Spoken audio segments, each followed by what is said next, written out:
અમદાવાદ શહેરમાં ઉત્પન્ન થતા કન્સ્ટ્રક્શન અને ડિમોલેશન વેસ્ટના નિકાલ માટે અમદાવાદ મ્યુનિસિપલ કોર્પોરેશન સાથે મળી Ahmedabad enviro project private limited દ્વારા પીપીપી ધોરણે 30 વર્ષના સમયગાળા માટે કન્સ્ટ્રક્શન અને ડિમોલેશન વેસ્ટ પ્રોસેસિંગ પ્લાન્ટ પીરાણામાં સ્થાપિત કરેલ છે, જે પ્રોસેસિંગ પ્લાન્ટ પર અમદાવાદ શહેરનું કન્સ્ટ્રક્શન વેસ્ટ કલેક્શન કરી લાવી પ્રોસેસિંગ કરવામાં આવે છે.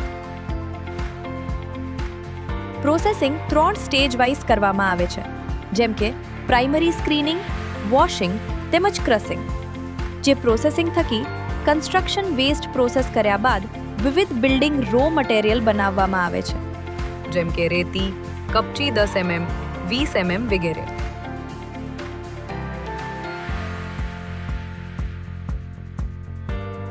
પ્રોસેસ કર્યા બાદ બનતા બિલ્ડિંગ મટીરિયલને ઉપયોગ કરી વિવિધ પ્રોડક્ટ્સ બનાવવામાં આવે છે, જેમ કે પેવર બ્લોક, કર્બ સ્ટોન, બેન્ચીઝ, કુંડા, યુ ડ્રેન.